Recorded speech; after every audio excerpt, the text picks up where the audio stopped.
And you are welcome along to this week's edition of the Huddle Breakdown, where we have had to be flexible and change our tactics in a radical way, Alan, which is just a horrifying thing to do. The universe conspired so that we had to record on Wednesday this week.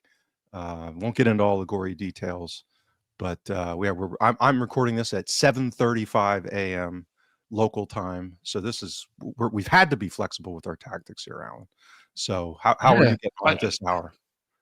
Yeah, people won't believe this, but it's absolutely true, right? So we had to jump on a Zoom call, and we had a little board out, and we had to sort of say, Tuesday, can you do Tuesday afternoon? What about Wednesday morning?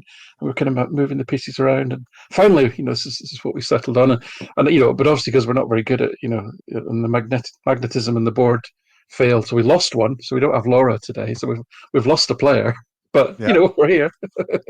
Yes, person Okay. down, and I'm wearing my blue top in solidarity with the Magnets. That and as well as I'm going to Pittsburgh tomorrow, so I'm warning all my friends at the Pittsburgh CSC. I will be there for the Roma game, so they're gonna have to put up with me once again. My good friends in Pittsburgh. So yeah, let's just kind of get into it. For those that didn't know or haven't seen it, we recorded a podcast with our good friend Quinny at Celts Are Here on Monday that was put out on Tuesday. So we're just going to refer to that on a lot of the hot topics coming out of the game on Sunday against Hearts. We're our audience it's on our channel as well on YouTube. So apologies. There's some apps that apparently in our Huddle Breakdown chat area that one gracious subscriber put a hack for people. I'll call it a hack to get YouTube videos just in audio form for those of our audience that listen to us rather than watch our ugly mugs. But I just wanted to start this real quick. Normally I try to serve as host here, but I just wanted to start with a soliloquy try to be quick.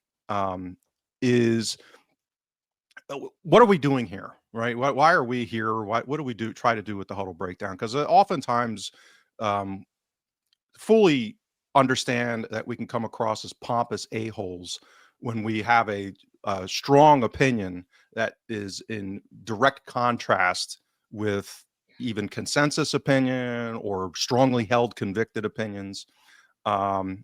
So there is a self-awareness of this. It's not like we're doing this and like, oh yeah, we're always right, you're always wrong, all that kind of stuff.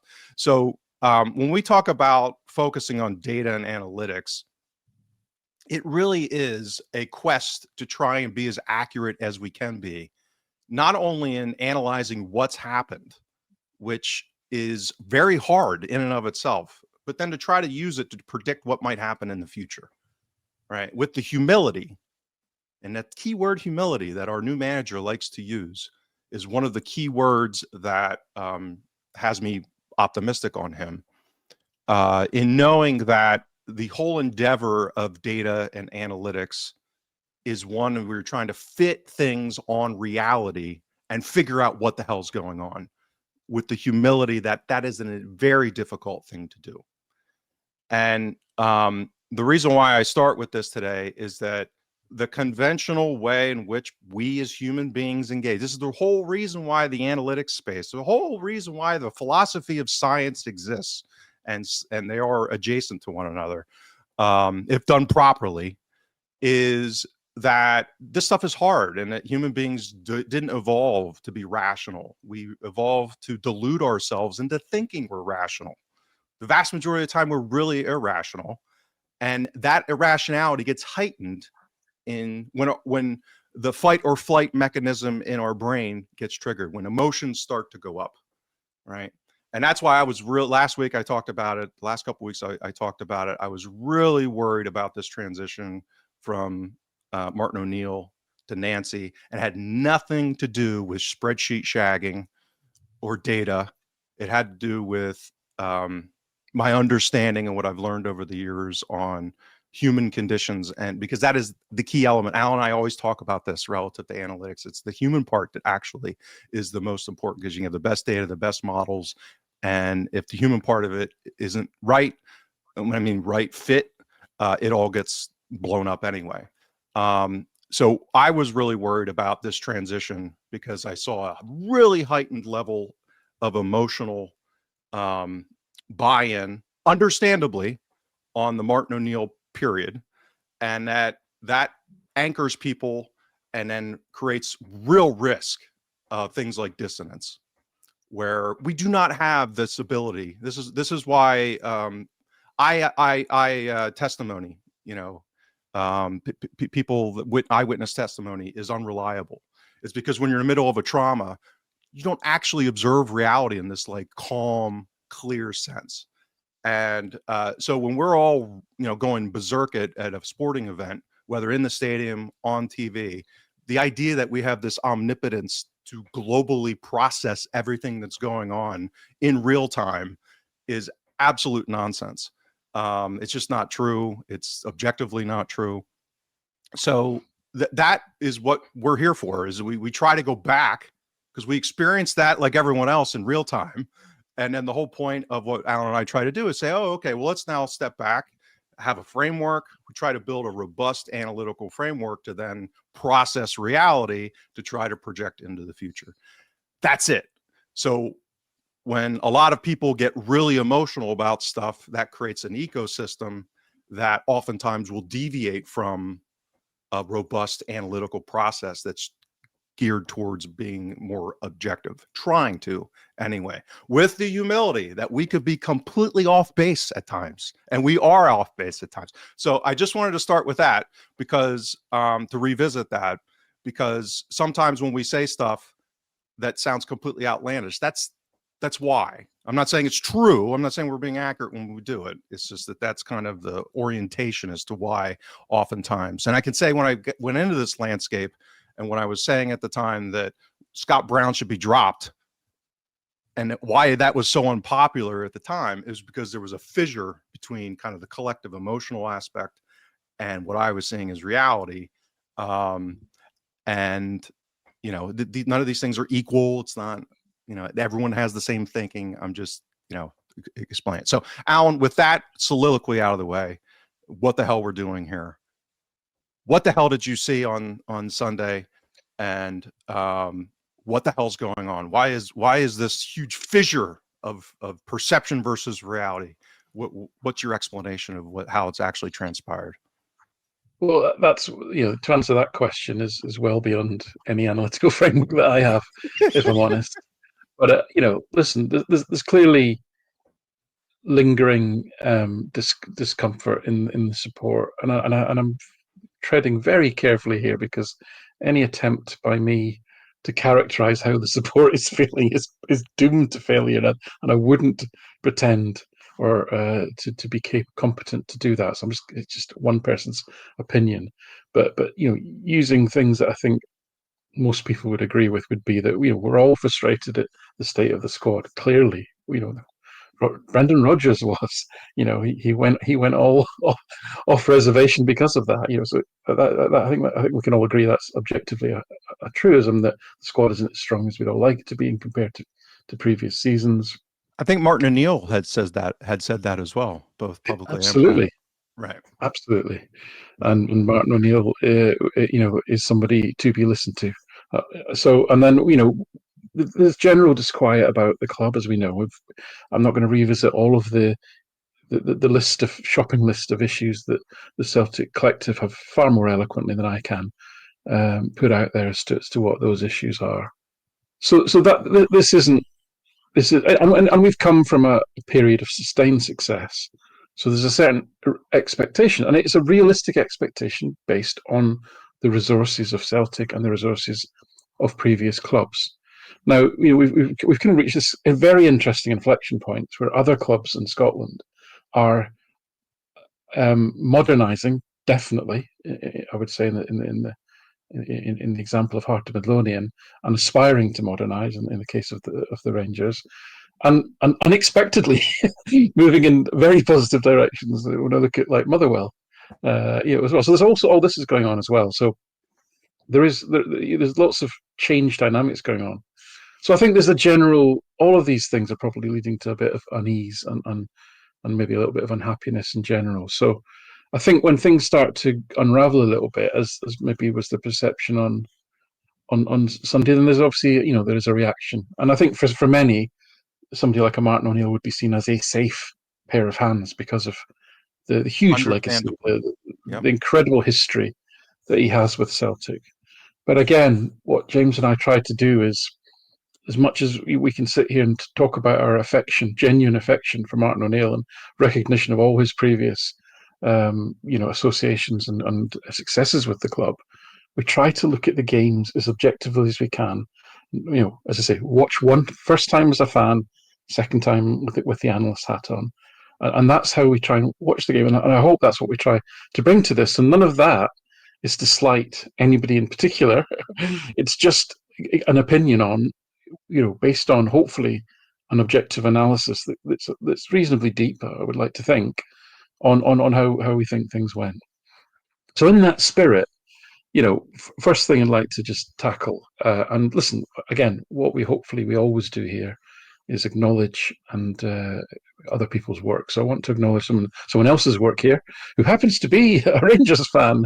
Hurrah! You are what a jerk. You're real. I'm wearing blue. You're using Yeah, a Rangers supporter. I yeah. mean, this is intentionally The hate is going to preposterous. be the hate is going to be. And by the way, the reason I'm jumping into this is as just to echo what James said. We had an hour and a half with Quinny. He was very generous in having us on Seltzer here. And so we had an hour and a half talking about Nancy and the Hearts games, which is why we're not going to revisit all that. We'd much rather you popped along to, and I'll get Andrew to put the link in the, as the kids say down there, whatever that means, the bit below the video on YouTube. We'll put the link in there, and please do you subscribe to their channel and subscribe to ours. By the way, I don't say this often enough, really, but apparently, if you leave comments on Spotify and rate us, and or on iTunes or whatever it is, and you know, apparently it really helps. So please, leave positive comments if you can, rate. Subscribe, hit that, smash that button. It all helps us to grow the channel. Anyway, so all our thoughts really about that an hour and a half with Quinny. Hopefully you'll enjoy that. So I'm not going to revisit any of that. So this is a couple of things that have occurred since, or that I want to highlight. This is from a chap called John Walker. Now, John's, as I say, he is actually a coach. I think he coaches at a club called Peters Hill. I'm Peter sorry, Sill, I think. apologies if I've got, apologies if I've got that wrong. So John's got coaching badges. John does brilliant stuff on Twitter. Ignore the stuff on the Rangers. I mean, John would love to be a Rangers coach one day, and I hope he never gets that job actually because he's really good. No harm to John, but his stuff, as long as it doesn't involve Rangers, other stuff is absolutely fantastic. So please follow John because it's all very interesting things. And John was one of the people that. So there are, like, I want to call out literally a handful of Rangers accounts that are worth following. Kai Watson would be one.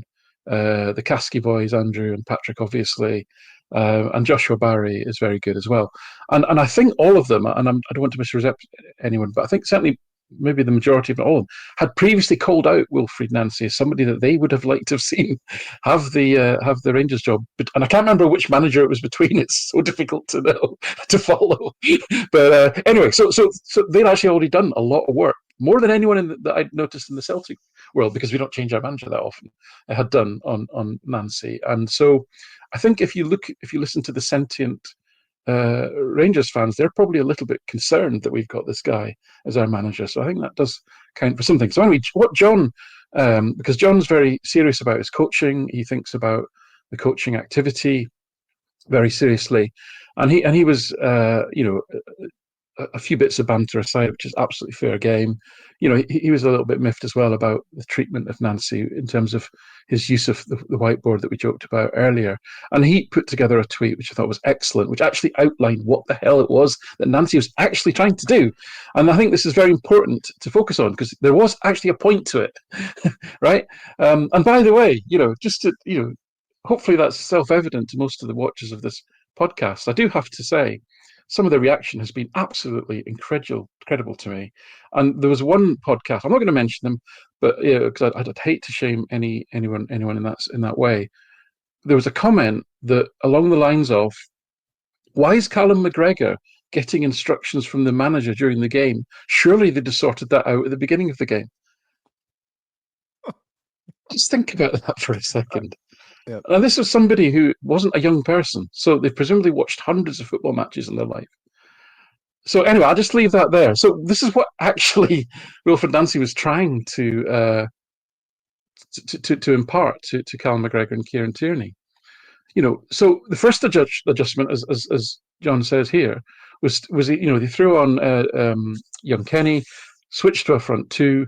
They abandoned the wing backs in favour of wingers, and they wanted McGregor to be the single CDM. Now, this is a guy who's standing in the pouring rain, very difficult to use written material. English is a second language. He's only met the players 2 days ago. They're probably not used to they're not used His to listen, accent, yeah. listening to him in his accent, and and he's trying to impart information quickly. And by the way, a lot of people are visual people. I'm not particularly. I like words, as you can probably tell, and the quality of my diagrams, you can probably tell I'm not a visual person. But a lot of people are. A lot of people can only really.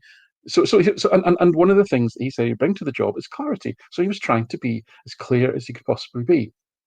The second adjustment was to move Tierney further forward, to absolutely jam the left-hand side with players, so to move Hatate over there, to Yang, to switch to two at the back, and effectively to abandon the right side and leave McCowan over there. Now, this is bonkers, right? But it's innovative. And do you know what? We scored a goal, we created 5 chances, we created an XG of 0.78 in that time. McCowan had so much of the ball because he was free. Hearts had thrown off all these defenders. And if you think, in the past, what would have happened? Well, they would just have had 2 backs of 5, and we'd never have broken them down. This completely upset Hearts' team full of defenders in the last 10 minutes, and we actually created more chances than we had before. And as John says, if Nancy had done this on a notebook, Sky would never have. Nobody would have paid any attention to this. So he's using a visual learning aid. So what? The bigger point here is that we've been crying out for somebody to change things up if the game's not going well. To have a bit of innovation about how the team are set up. And this is exactly what this was a bit bonkers, but it nearly worked, right? And if this is what we're going to get going forward, you can see now how we're going to, potentially, it's early days, potentially we might be upsetting, low blocks and so forth going forward. So this is really important. It's really important what he was actually trying to do. It's really important that he took the time to recognize that the players might not just understand him shouting into the windy void over 60,000 voices, right? That you might actually have to use a different method of communicating to be clear to people. And by the way, this is exactly what me and James have been moaning at Brendan Rodgers about for the last 2.5 years, not changing it up, thinking of different ways to break down these teams. So this is really important, I think. And I'm not saying this guy's the Messiah. I'm not saying he's a genius. I'm just saying there was a purpose to this. And it was actually a really interesting purpose tactically. And actually, at a human level, in terms of communication, it made sense. So the reaction is the reaction. I think the most disappointing aspect of it is probably fellow Celtic fans. And James covered a little bit some of the reasons why that might be. The reaction from the likes of, Scottish media is utterly predictable. And this is something that we all probably need to just take a reminder for ourselves, is that Celtic operate in a hostile environment. The Scottish press is not Celtic's friend. Media is not Celtic's friend. Can I amend that? They're also not friends. Hello, Ian Cathro.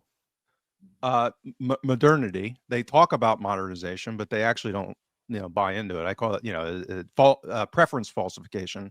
And foreign managers have been treated in a completely different way.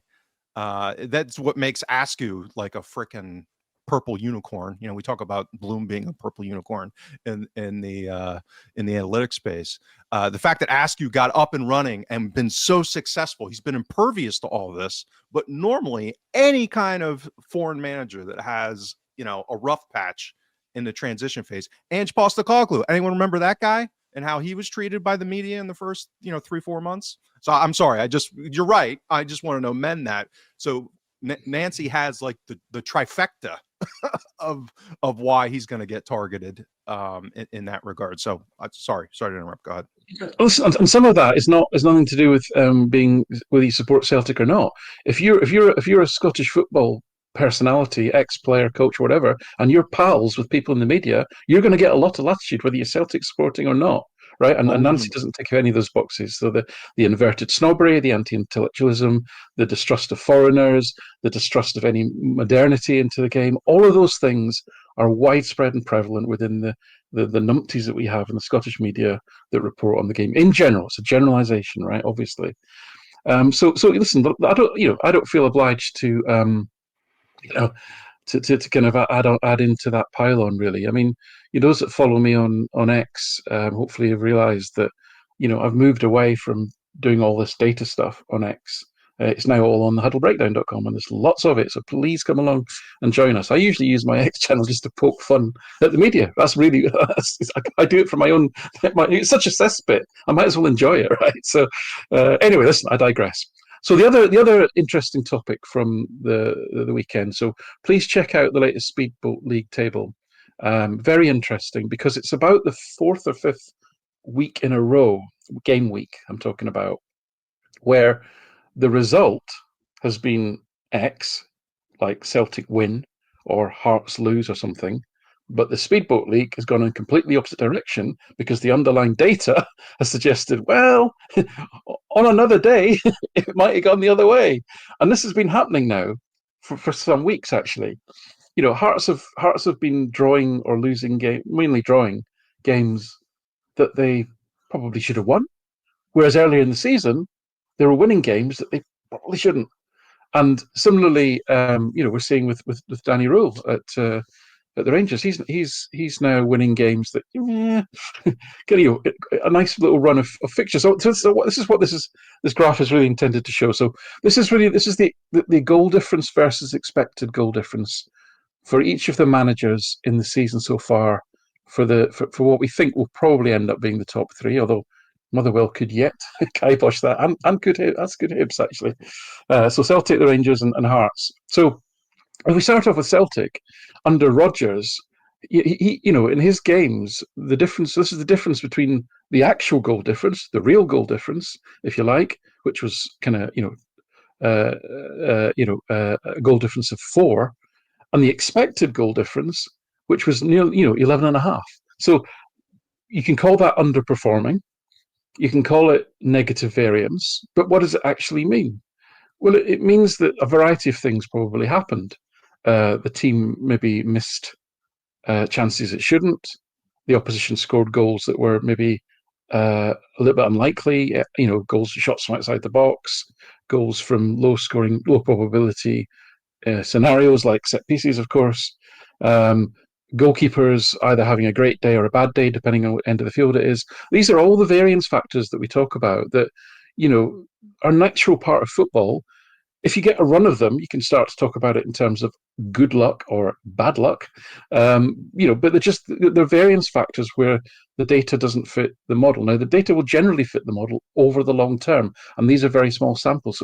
So this isn't a surprise or a shock that you'll see variance, but nevertheless, what I'm trying to get at here is that people will attribute to performance based on the outcome. When we talk about this all the time, we were brilliant today because we were brilliant because we, like Hearts is a good example on the weekend. Everyone thinks now Derek McInnes is an absolute tactical genius. He's mastered Nancy, and it was a tactical masterclass and all that.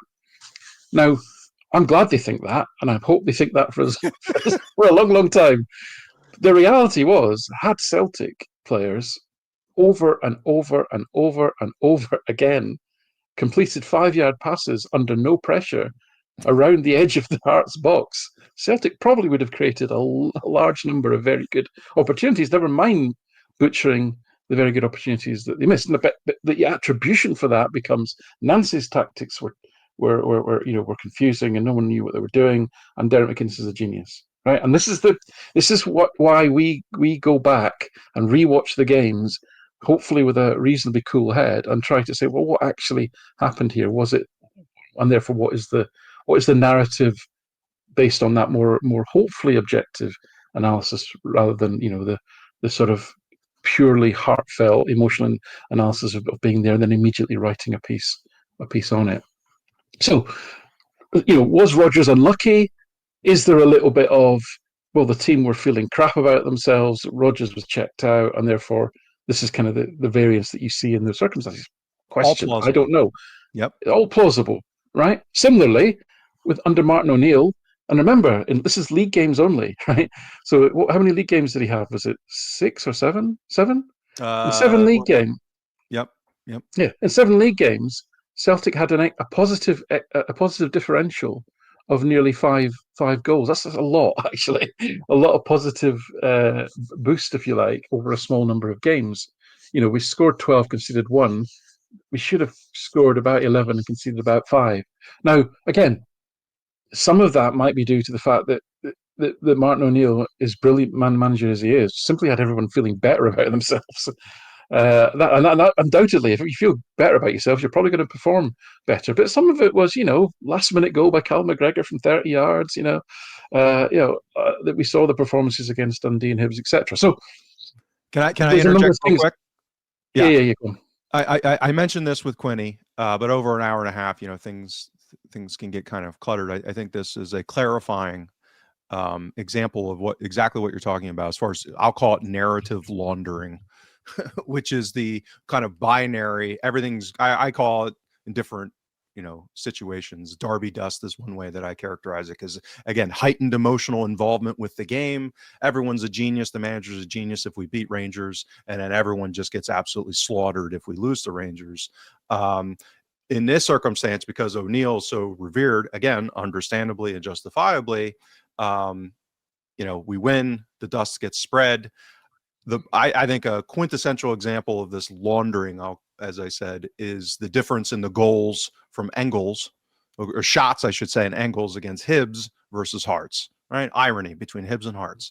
One, he does a great job competing for a header. Reportedly, after I think I had read somewhere that O'Neill had actually challenged him to be more aggressive in the air, inside the box. So he does a great job, clashes heads, gets a shot on target, and basically Hibs keeper does a Spanish bullfighter and olays it into the net. Right? I would characterize it as poor keeper play, or even a keeper error, but it was shot right at him. Against Hearts, another great job, great run into the box, great contact on the ball, right at the Hearts keeper again. And what happens? The Hearts keeper saves it. Right? So one gets treated as if Engels is a hero. It's a great job, which it wasn't a good shot. It was right at the keeper. It's not an easy thing to do, a flying header contested and bashing ahead and place it into the corner. So I'm not being, I'm not criticizing him.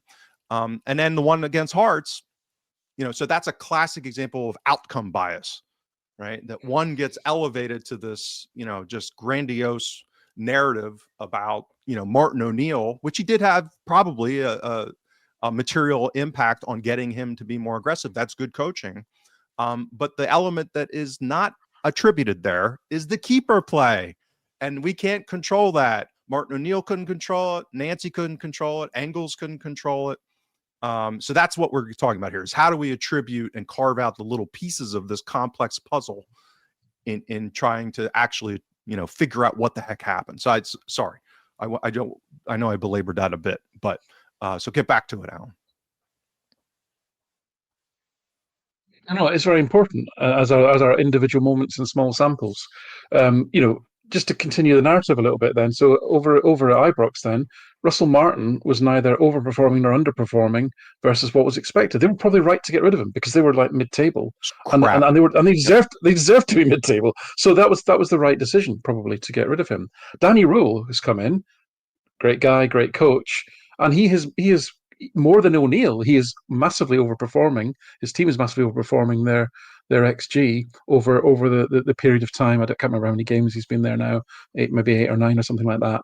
And of course now the narrative is that Danny Rule's, he's cracked Scottish football, he's steadied the ship, and blah blah blah. And to some extent he has. I think defensively they're a lot stronger, and he's a bit more pragmatic in his organisation. But again, you've got to be a bit careful about declaring victory too early in this regard, because there's a lot of positive variance happening there at this time. And then now finally we come to the second saint of Scottish football, Saint Derek McInnes of Tynecastle. And in the first, I broke it down to matches into the 1st of November, where they were flying and had an 8-point lead, where they had like nearly a 9-goal difference more than what would be expected. And this is strong Aberdeen vibes. Now I would caution on that, because Aberdeen's actually underlying numbers were closer to a zero goal difference. Hearts have actually been better than that. And I don't think they'll. I think their system's more resilient than Aberdeen's was, and I don't think they'll revert quite as dramatically as Aberdeen reverted. In fact, I'm sure they won't.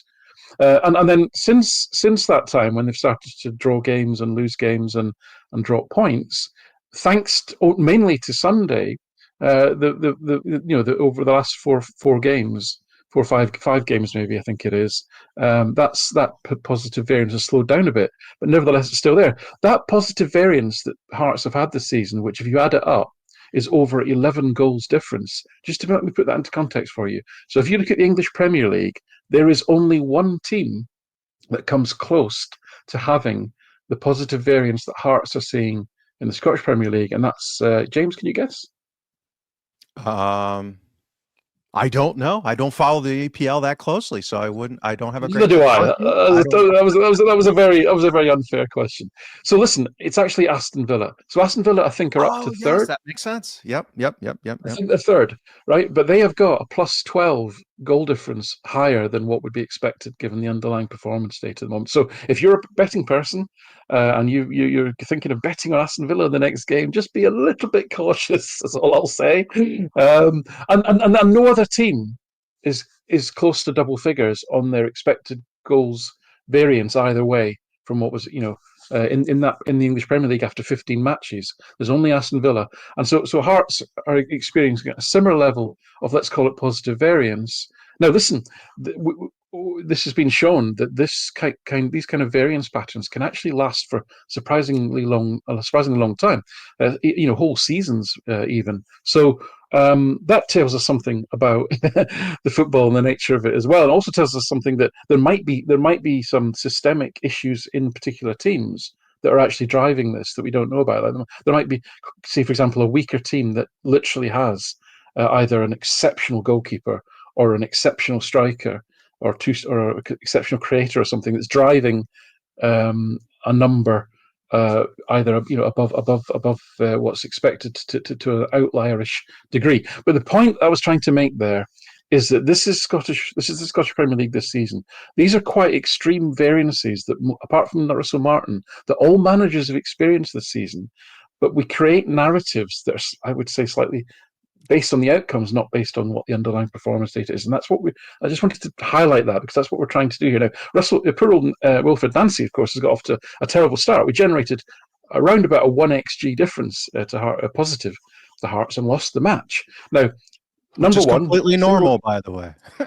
it's not abnormal. Single game XG is very problematic. We've had a really good time on our Substack comment section showing different examples of different vendors treating different shots in different ways, which in a single game can massively inflate or deflate XG for that game, which is why you have to be very, very careful about using single game XG. I think it's a useful guide. And even the samples that I've highlighted there are only small samples. But I think, the Speedboat League is an excellent, it tells the excellent story of how variable this league has been so far this season, and will probably continue to be. And I think and again, I come back to to James's opening monologue. This is what we try to get underneath to say, what are the performance attributes that explain this, because it isn't the outcome based narrative that you see in the media. Well, and I'll throw in another layer on that, which is, and I don't get into this too much, but so the world of analytics, I've talked about this a little bit. I mean, the best people in analytics in the world go to certain places because guess what? That's where you make the most money. Wall Street being one of them. I mean, Wall Street has been mining math and physics PhDs, hoovering them up I would say immorally, because we're wasting our best talent with frickin' gambling and and monetary inflation since the late 90s. And so, you know, MIT, Harvard, Cambridge, you name it, they're all getting sucked up and building models to basically gamble and market gamble. I would argue a lot of it's manipulation, but I digress. Is you know, we've all play rec sports, whatever, and you know, even if you're one of the people that dominates in a fives league on a Tuesday night, if the last guy on the bench in the worst Big Five league, so let's say the 20th team in France, shows up to your fives-a-side league game, they're going to, by some measure, just be way better than everyone else that's playing, right? And we all think, this is the Dunning-Kruger effect, we all think that that's not true, right? When we're dominating that fives a game, it's like, yeah, if a pro showed up, I could, you know, I'll have a go at him. And it's just it's a different universe. And the reason why I said I had this is part of what I had a intellectual and then eventually more of a personal falling out with somebody else in Celtic fan media, because if you mistreat XG, if you assume that everything's mean reverting, it's not. As you point out, things like, you know, outliers happen. Not everything's normally distributed. The world doesn't work that way. Human behavior in particular doesn't work that way. And this is why what I was getting at, I've mentioned this before, but if you look at the dispersion, the variance of variance, so the variance of XG variance with the Speedboat League over time, I think it probably follows something called Zipf's law. And what is Zipf's law? Human beings, like bees or birds, organize in certain ways that a lot of people don't even, you know, that's why we have Fibonacci numbers and the Mandelbrot set. You know, the fact that every civilization's city sizes distribute in an exponential linear curve. Okay. The amount of words that we use in written text is the same across languages. The number of thes across Mandarin and English and French is all follows the same exact exponential relationship power law.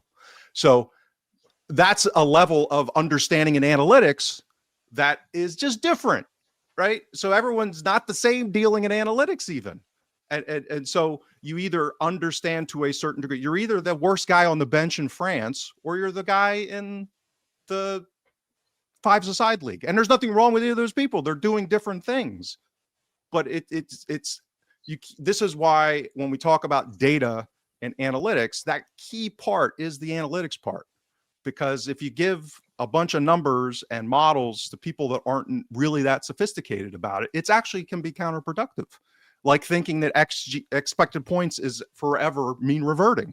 So it is imminently possible. I would argue there will be at least one or probably two teams in the SPFL Premiership that end up with a huge positive variance of their variance to expected points. The question is, who's it going to be? We don't know. That's the inherent part of this. There's no way to predict that.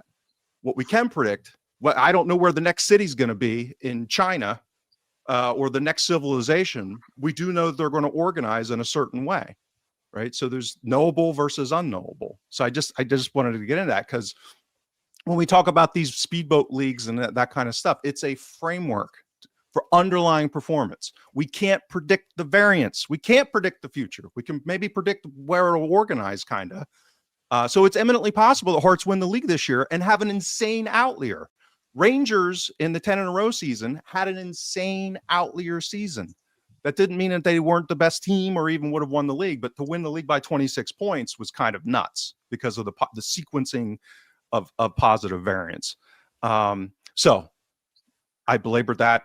I have another question for you, Alan. And this goes back to clarifying, trying to be objective about this. And I have my views on this, but you've rewatched the game fully. You cited John Walker, who's actually well beyond me on the tactics side. One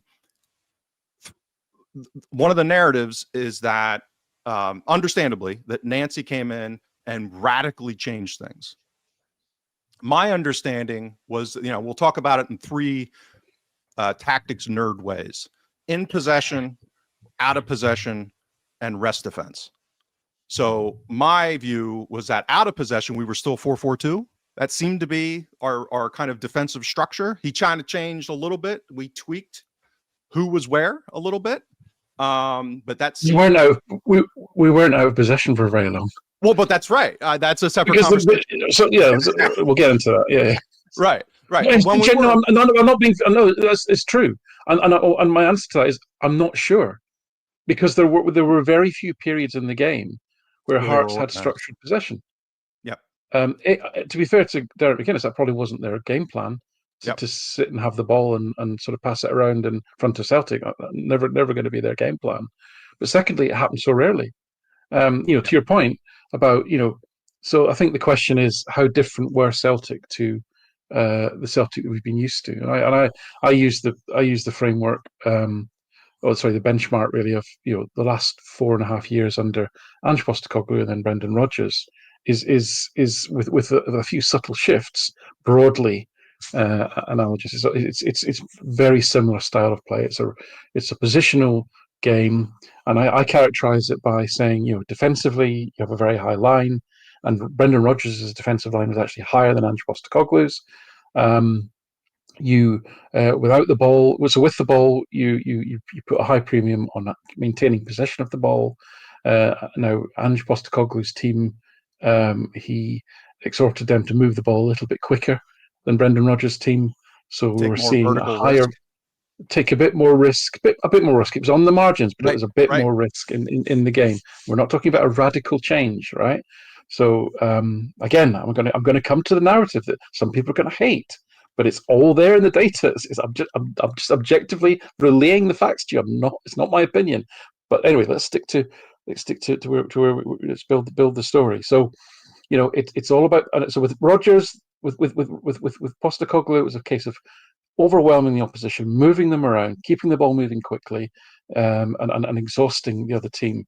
With Rodgers, it was slightly different. It was about controlling the game, controlling the space, wearing the other team down, and also almost effectively defending with the ball. Right? Slightly different way of looking at the same thing, but with broadly the same outcome. And a bit more conservative in rest defense. That would be the other key variable, which is he was a little more positional in wanting guys not to vacate space. So relative to moving guys around and making runs and overloads, because to me this is a key distinction between Braj ball and Ange ball and what Nancy does, is that and John's thread pointed this out. You called it kind of crazy, the overload, and basically throwing 5 or 6 guys on the left side. That's more of an Ange type of overload, whereas Rodgers wouldn't go that extreme in an overload because he preferred to be a little bit more structured in rest defense in case of transition. Is that a way to put it? You're chasing a game, so you're taking risks. Yep. So that a normal rest defense, which is how you structure yourselves when you have the ball in the attacking third, essentially.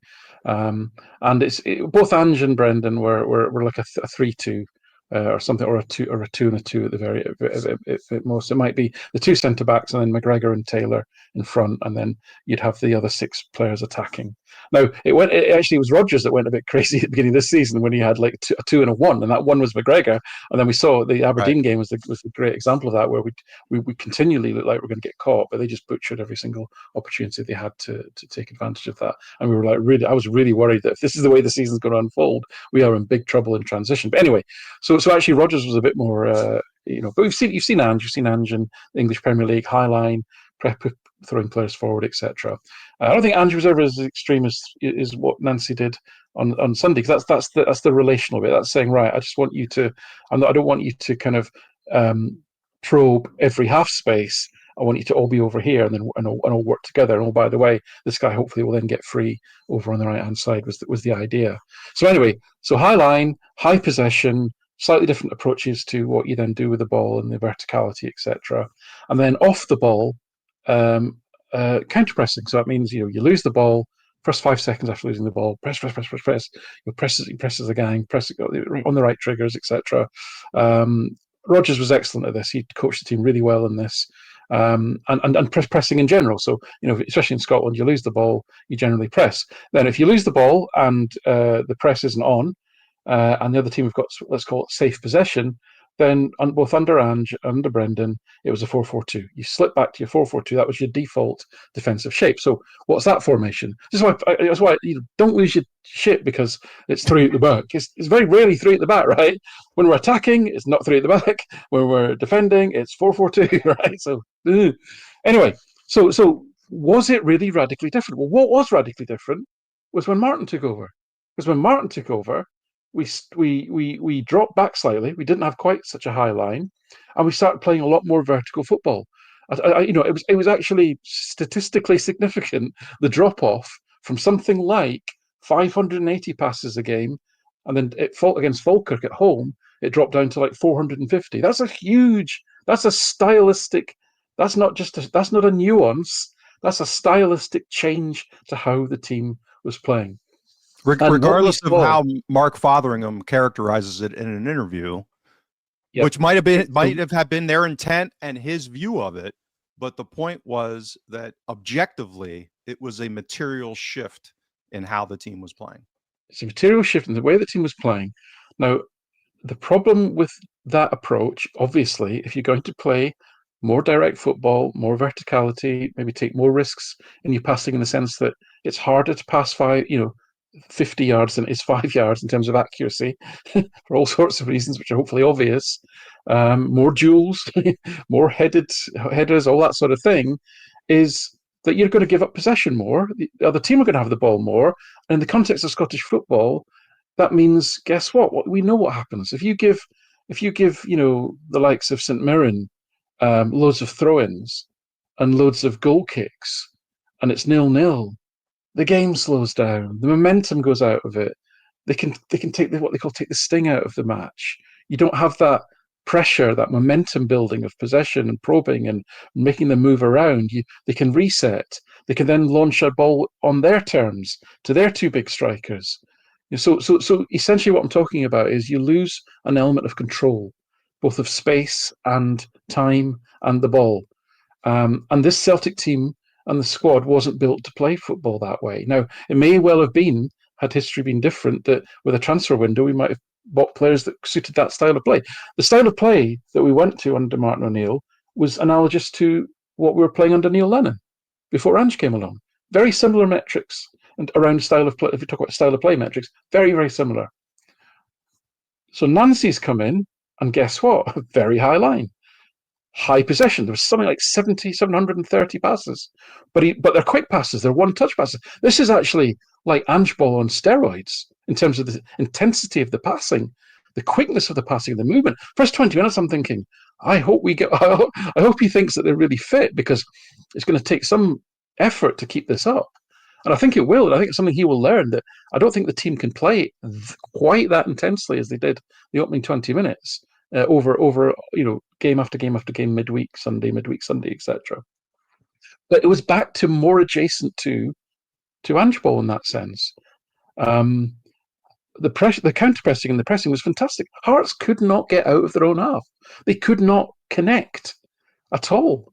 We didn't see They were trying to. They were not shelling it immediately at first. They were trying to build. Half. Yep. And that's why I didn't see whether it would be a 4-4-2 shape without the ball, because Hearts never had the ball for more than a few seconds because the pressing was so good, right?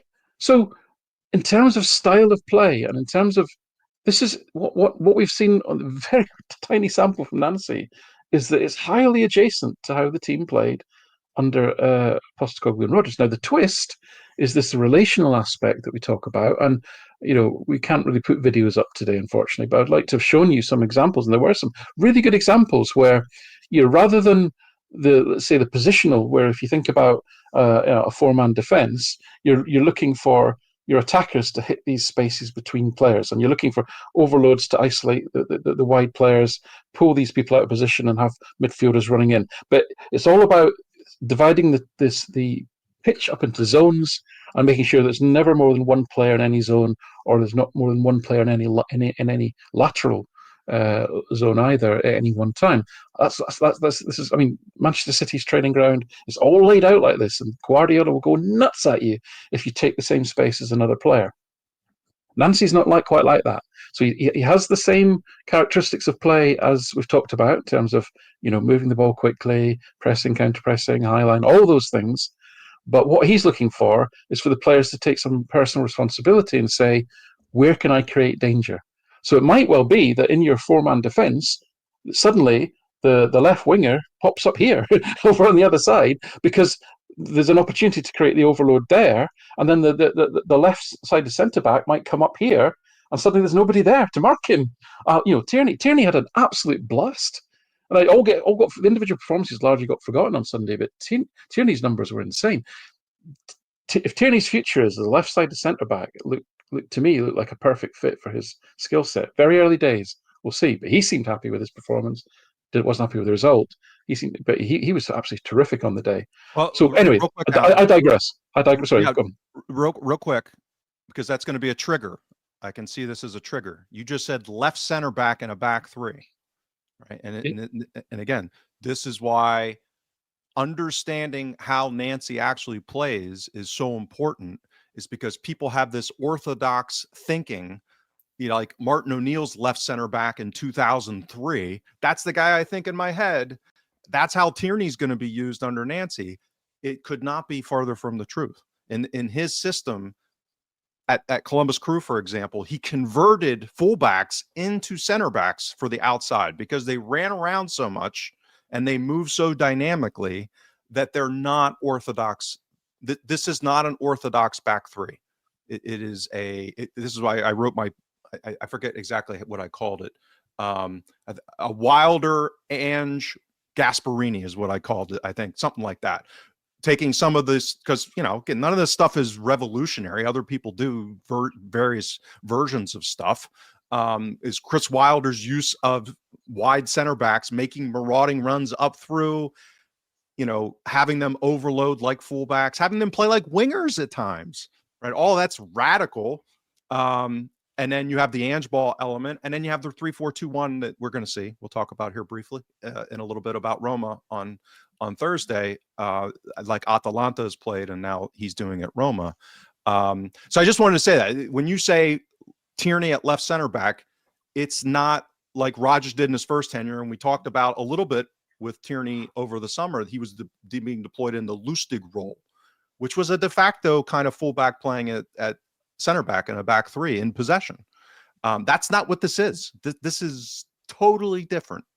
So I just wanted to throw that in there. And to the point where I mentioned with Quinny that Tierney was at right center back at one point because of all of the movement and the interchanging that was taking place. Good or bad, we're explaining. It's reasonable to say none of this is going to work.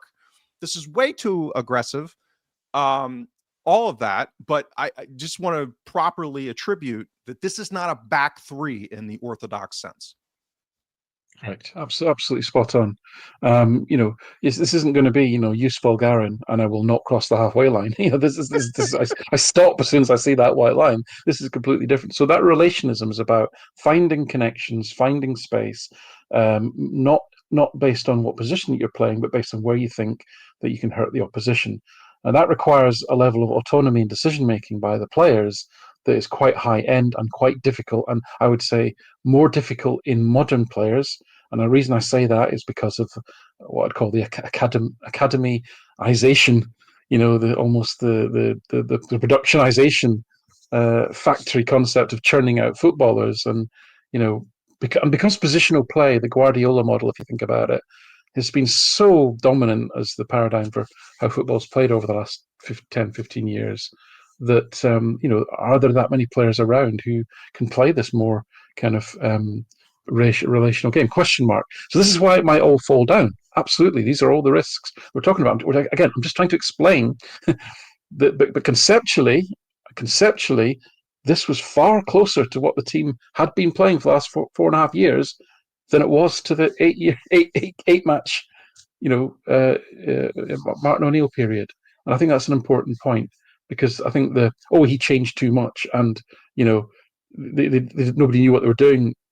Tropes that get thrown out, I just don't think are stand it on that basis. Now, what I will say is that I think the evidence of the day was that they were asked to play it like this, and I think when they conceded the first goal, there was, to me, and again, this isn't data, this isn't analysis, this is just an opinion, but maybe they did lose a little bit of faith in doing new Yep. stuff and Yep. taking risks, and comes back to the word resilience. What Nancy will do, hopefully, and again, risks. Will he get his message across? Will the players accept it? All that is valid. Is over time he'll build what we'll call resilience into the systems, and the players will have the confidence to keep going, like they do with Ange. You go down, you keep going. You with Rodgers, you go down, you keep going, you keep going. You believe in the process. You believe that if you keep playing like this, you will break them down.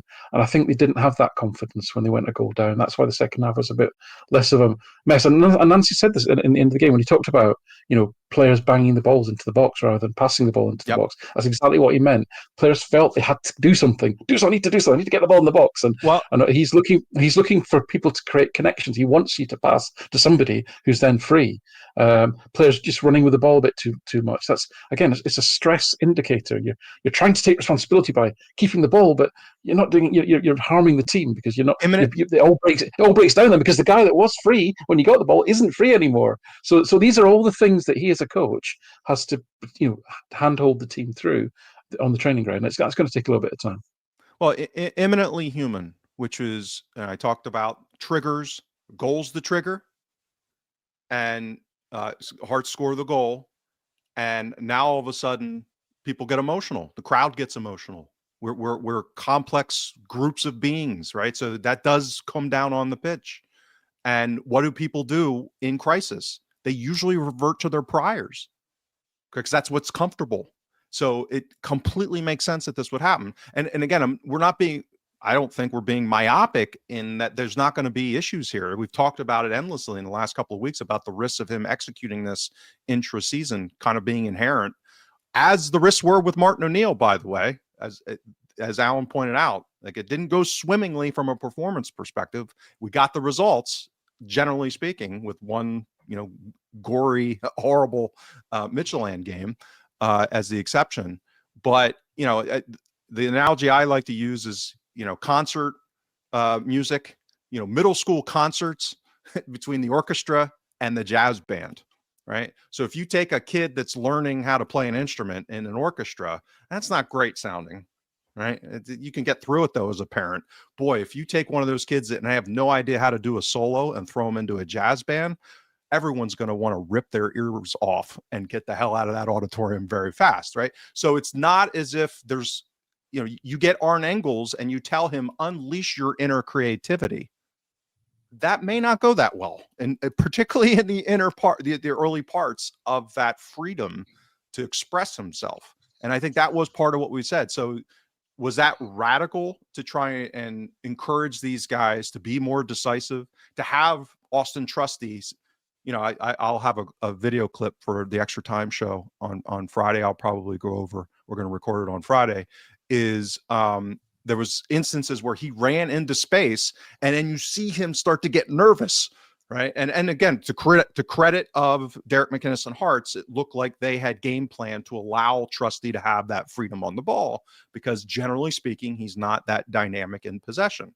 Fair enough. A lot of teams have done that, by the way, with our center backs. They've come up with a game plan, successful and smart ones, to let our center backs have the ball in this exact way. So there was one specific instance where he actually made a decent pass, and then you could see the space. I was like, oh, this is in jazz music, he should be making this run to just create horrible pressure against their center backs and drag people out of position. And then someone was going to rotate, probably McGregor or Engels, to cover that space that he was going to vacate. That's the jazz way to play it.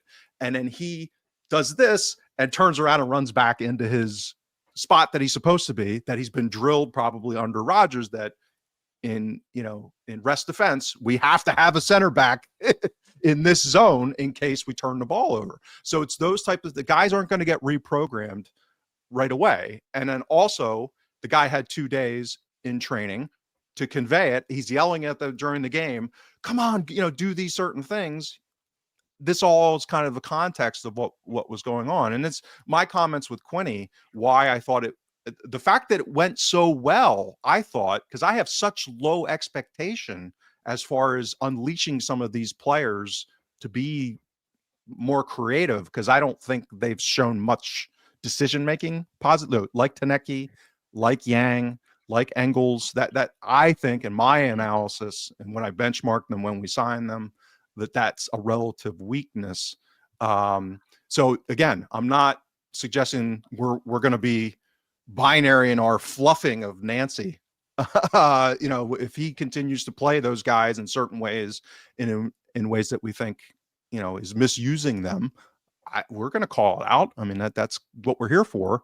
But I thought overall, given the shift that did take place, that wasn't as radical, I think. That's the point of this conversation, as many would probably suspect or even felt, given the outcome. But there were important differences, and whether or not they're going to scale with the players that we have is where a lot of the risk does reside. So, well, let's put a pin in that. I'm sorry. Go ahead. Just, go ahead. Sorry, just one. I know it's caused such a stushy. I think it's worth the time. I just have one more point to make. Really, is that, as I say, you go back to the training video, training at Linux Town, and it was quite telling that they were all in these groups of 6 doing these 4-on-2 rondos, and that wasn't a coincidence. I'm sure it wasn't a coincidence, because that is a perfect drill for the type of football that Nancy wants to see. He wants to create, so you'll have your right back, right wing back over on the left hand side, helping out the left winger, and it'll essentially be this. Essentially, what you're trying to do is create these 4-on-2 or 3-on-2 rondo situations in areas in the final third. That's essentially, boil it all down, that's what the relational philosophy is trying to do. So, having done those drills myself, coaching kids, for example. Those drills are brilliant stroke brutal because they don't half expose those that don't have good technique. They absolutely expose people's technique and decision making. And as you said, the for all that we're not trying to be positive, we're just trying to lay it out as we see it. One of the biggest risks I see, and it's I've mentioned it in every single pod that we've been on. I've headlined it as lack of final third quality. What does it actually mean?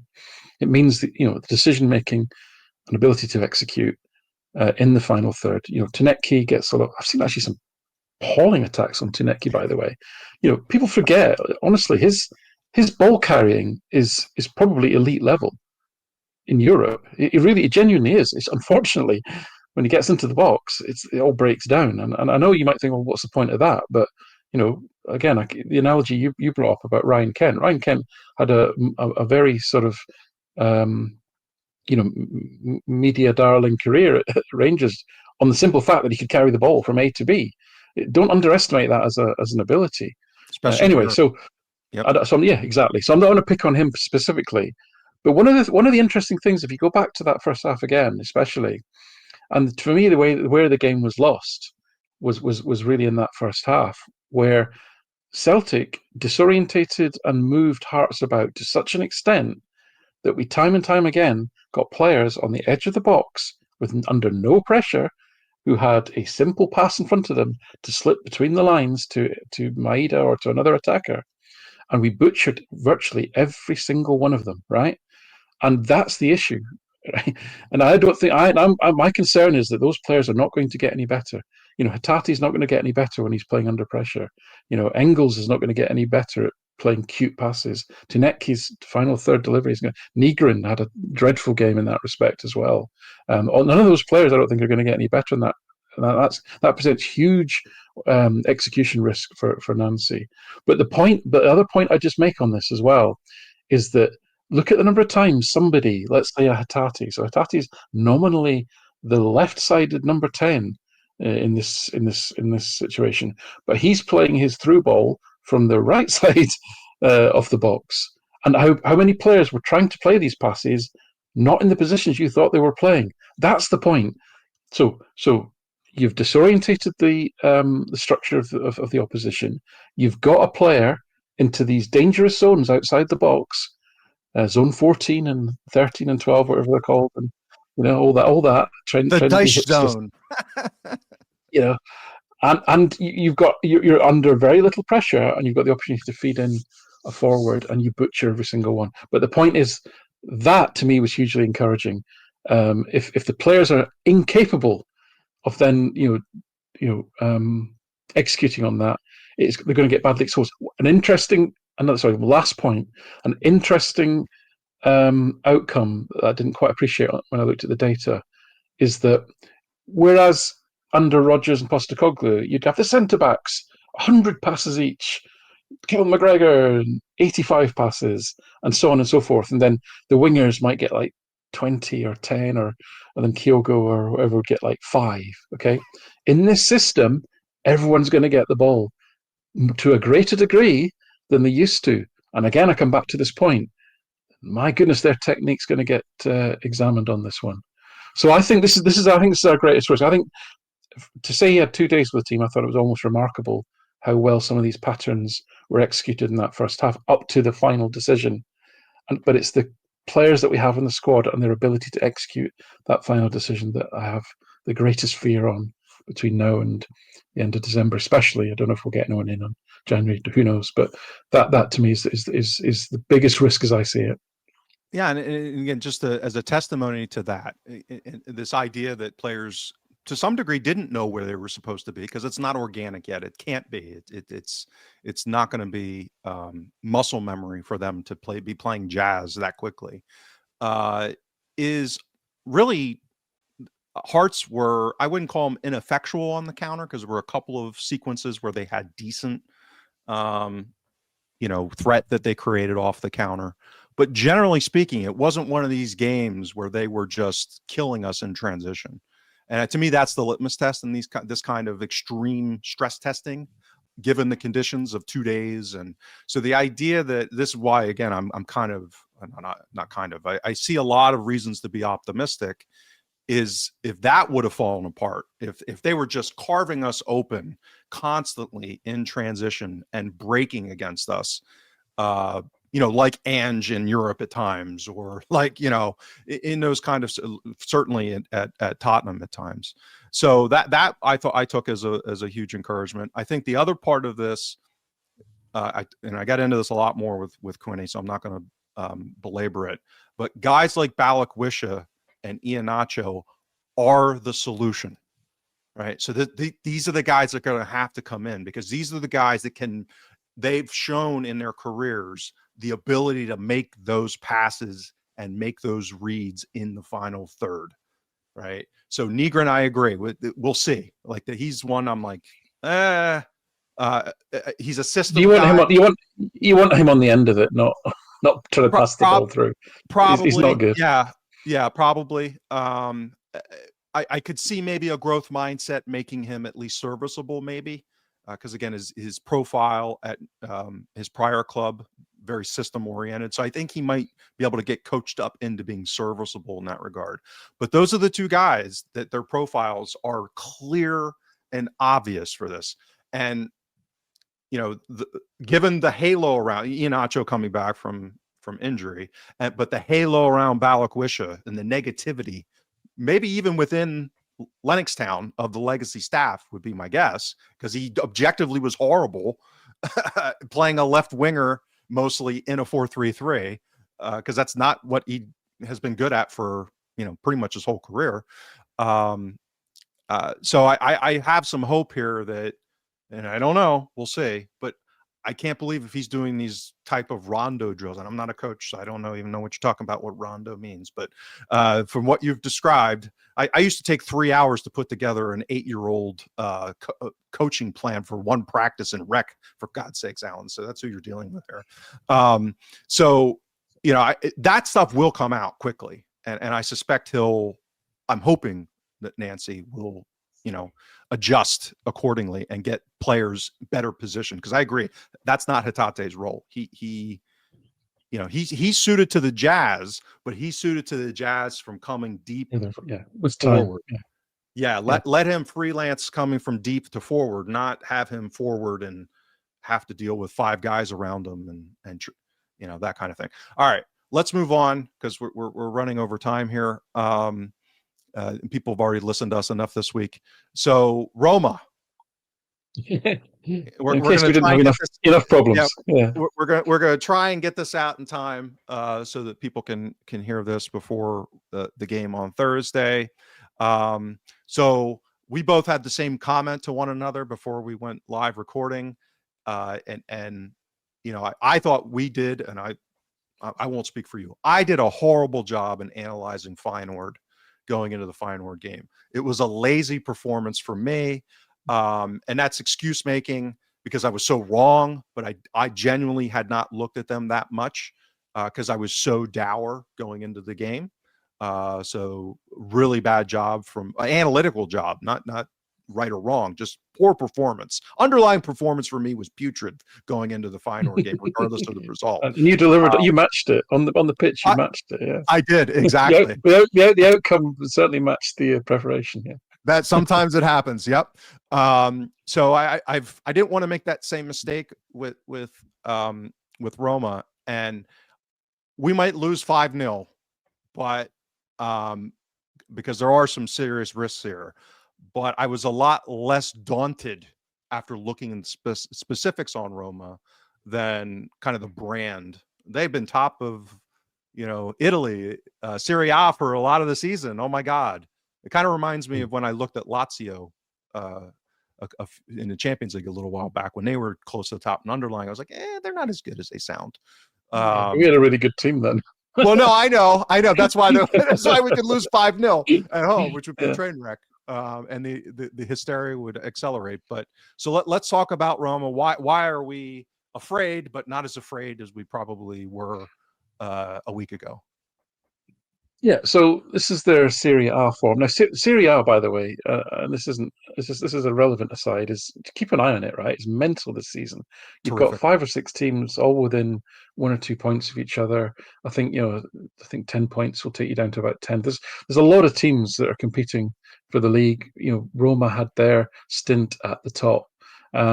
So that usually when that happens, it's an indicator of there aren't any really, really good sides in the league. It's probably a lot of fairly average sides. And we know that Serie A hasn't had its troubles to seek financially since probably the mid-noughties, and probably has fallen behind some of the maybe the Spanish league and the Bundesliga even, and certainly the English Premier League, and as far as prestige and so forth. So maybe AS Roma of 2025 isn't quite the AS Roma of the mid 80s, or and certainly not the 2000 2003 sort of thing. So I think that's fair to say. So Roma really could be anything between first and seventh in Italy, and it wouldn't be a surprise. I think these are some metrics from their league games in Serie A.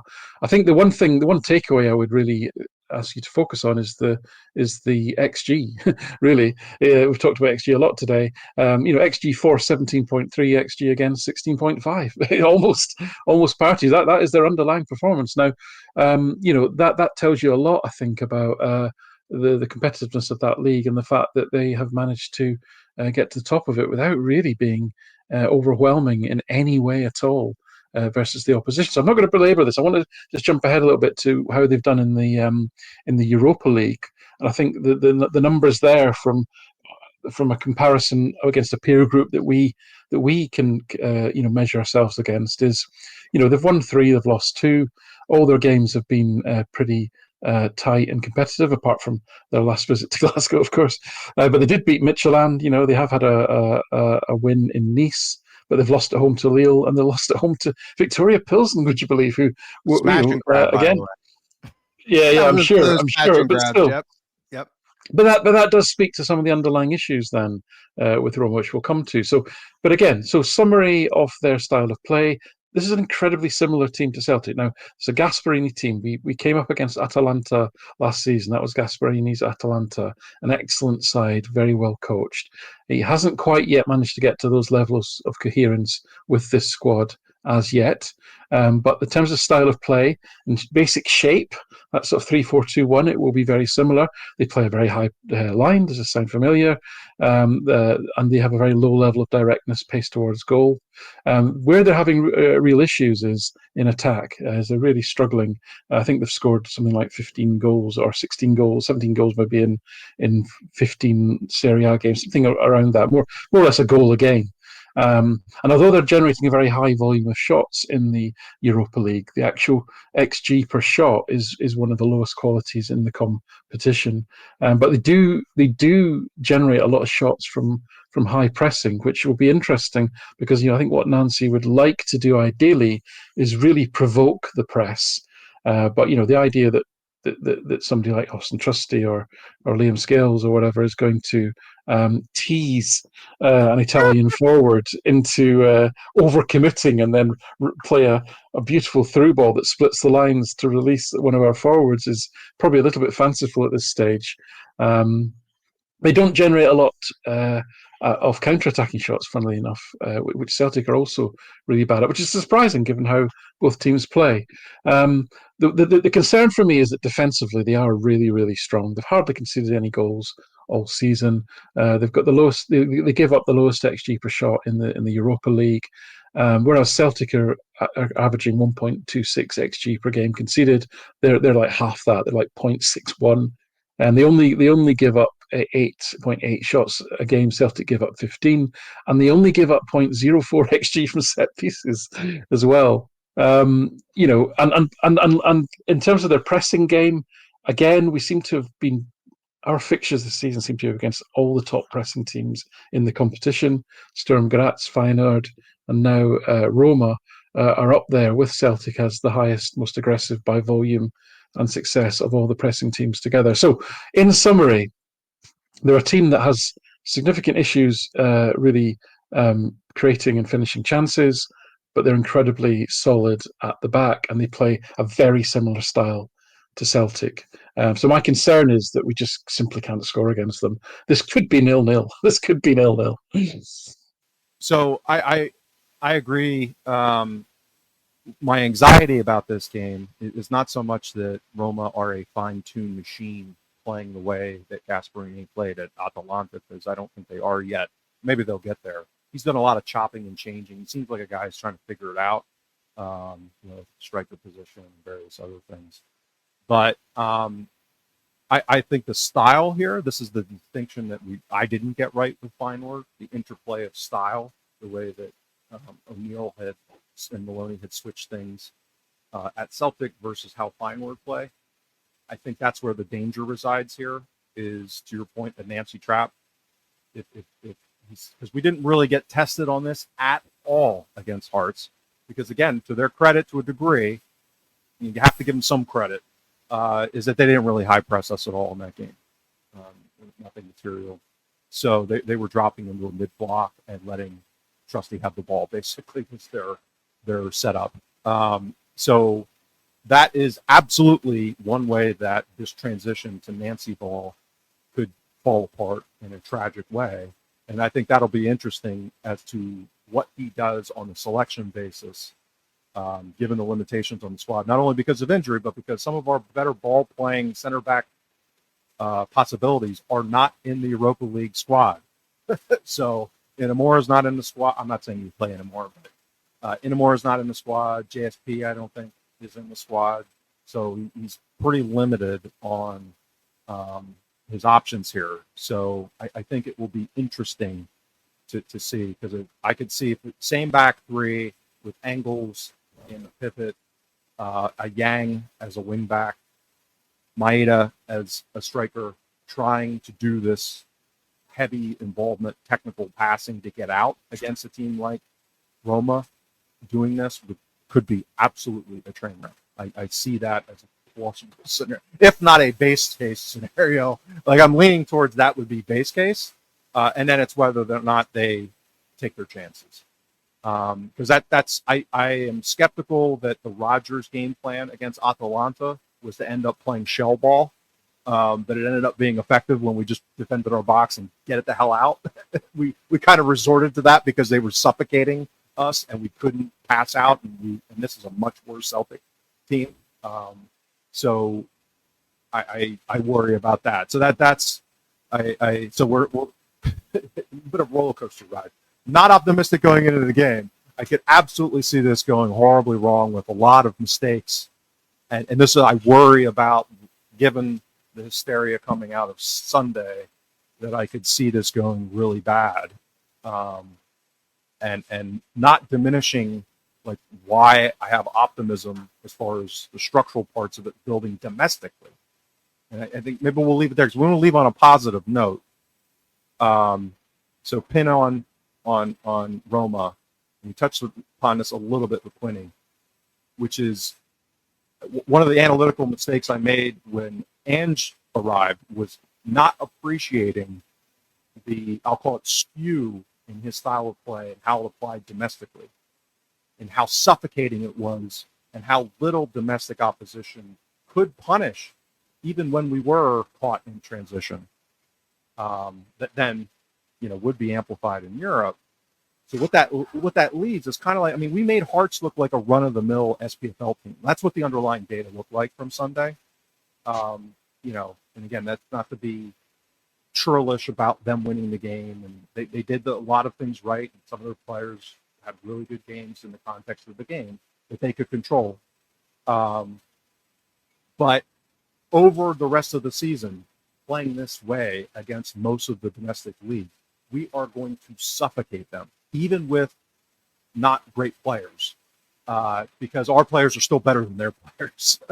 And even when Engels makes a bad pass in the final third, we're going to counter-press them, and they're not going to get out. So they're going to shell it like Hearts did, and then we're just going to onslaught continue. And they're almost virtually going to have no possession in our half, kind of like Hearts did. So that's how I see the rest of the league, and that's pending, hopefully, getting more players in coherent positions and then supplementing that with a window in January. So we should drop a lot less points versus the rest of the league. Converse to that, Hearts, they benefited from playing chaos ball against us and shelling it to a degree, being suffocated. But the way that they're playing does not apply to the rest of the league. They're the opposite. And that I said this with you. 20, that's the thing that USG has figured out how to do, is that when they're playing Club Brugge, they can do a little bit more like what Hearts did on Sunday. Not that extreme usually, but and then when they play the equivalent of Falkirk or Dundee, that they control the game more and punish by having control of the game in the opposition half. And what that means is they don't drop as many points against those bottom 5 teams, let's say in Belgium. Whereas just inherently, the way Derek McInnes has Hearts playing right now, it's probably going to lead to more of that volatility in matches. So real quick, your thoughts on that? That's when I say I'm optimistic about how this is going to play out the rest of the season. That contrast is fundamental to why, and the lessons learned from Ange Hall and how that manifests domestically versus how McInnes has Hearts playing. Yeah, no, I mean, unusually, it's pretty much exactly how I see it too. In terms of Hearts, I do think, to be fair, in home games, they dominated against. You mentioned Falkirk and Dundee, both those teams, and won handsomely. And they did, I think they did rack up 400 passes maybe in those games. So there was an element there of more controlled, possession-based football, which I think is the right way to go if you want to kind of win leagues. But yeah, I think just the inherent quality of the squad, they're going to be forced into that. I mean, for example, the game against Motherwell, they were largely on the back foot for most of the game and got away with a 0-0. Their games against Aberdeen are going to be battles. Their games against the Rangers are going to be battles. Their games against Hibs are going to be battles, and they're going to be these kind of coin flip games. Now you may always get heads continually. It can happen, right?